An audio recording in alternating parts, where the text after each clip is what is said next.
જય ઊંચડિયા હનુમાન દાદા. એકવાર ભગવાન શ્રી કૃષ્ણ અને અર્જુન એક રસ્તામાંથી પસાર થાય છે. તો ત્યાં બેસીને એક ભિખારી ભીખ માગતો હોય છે.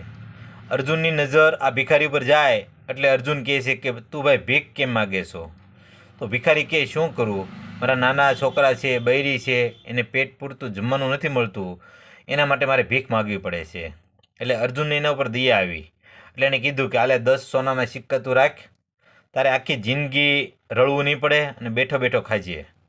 તો એ લઈ અને જતો હતો. રસ્તામાં એ સપના જોતો હતો, આનામાંથી હું એક સરસ મજાનું મકાન બનાવીશ, હું એક 4 વ્હીલ લઈ લઈશ, બંગલો લઈ લઈશ, એ વિચારીને જતો હતો. તે પાછળથી 100 લોકો આવ્યા અને ચોરી કરી લૂંટી અને જતા રહ્યા. હવે ભિખારી બીજે દિવસે પાછો રોડ ઉપર ભિક્ષા માંગવા બેસી ગયો. બીજે દિવસે પણ અર્જુનને ભગવાન શ્રી કૃષ્ણ પસાર થયા. તો અર્જુનને વિચાર આવ્યો કે આ ભાઈને હજી સંતોષ નથી થયો લાગતો. એટલે એણે કીધું કે કેમ ભાઈ, તો આજે પણ ભીખ માગવા બેઠો છો?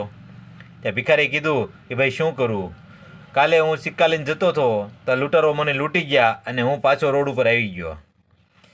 તો અર્જુને કીધું કે આલે આ કિંમતી હીરો છે, આ તું વેચીશ ને તો તારી 2 પેઢી લગી નહીં ખૂટે, તું બેઠો બેઠો ખાઈ શકીશ, એટલો કિંમતી છે. એ લઈ અને જતો હતો અને વિચાર કરતો હતો, આમાંથી હું સરસ મજાનું ઘર બનાવીશ, સરસ મજાનો બંગલો લઈશ અને સરસ મજાની ગાડી લઈશ. એમ વિચારીને જતો હતો ત્યાં એને તરસ લાગી. તો નદી આડી આવી એટલે નદીમાં વાંકો વાળીને પાણી પીવા ગયો ને ત્યાં હીરો નદીમાં પડી ગયો અને એક માછલી ગળી ગઈ. હવે તો પાછો રોડ ઉપર આવી ગયો. ત્રીજા દિવસે પાછો ભીખ માગવા માટે રસ્તા ઉપર બેઠો. તો ત્રીજા દિવસે ભગવાન શ્રી કૃષ્ણ અને અર્જુન પાસે પસાર થયા. તો એને જોયો એટલે ભગવાનને કીધું કે ભગવાન આને તો સંતોષ જ નથી થતો, હવે તો હું થાકી ગયો, તમે કંઈક કરો.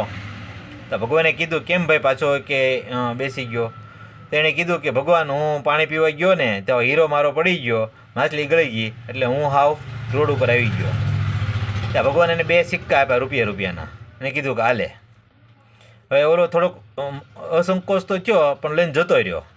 જઈ અને આગળ જતો હતો ને ત્યાં રસ્તામાં એક માછીમારનો છોકરો માછલી લઈ અને જતો હતો અને માછલી જીવતી હતી, તડફડિયા મારતી હતી.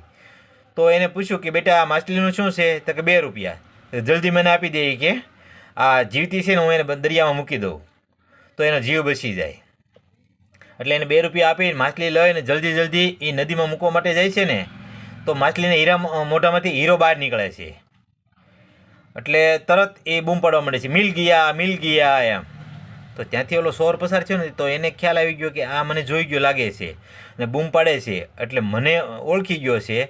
હવે જો હું આને પૈસા આપી દઉં ને આ બધાને કહી દેશે ને તો મને માર ખવડાવશે. એટલે એટલે ભાઈએ કીધું કે ભાઈ મહેરબાની કરજે, હાલે તારા સિક્કા મેં લીધા હતા, હું તને આપી દઉં છું, તું કોઈને કહેતો નહીં, એમ કહીને એ જતો રહ્યો.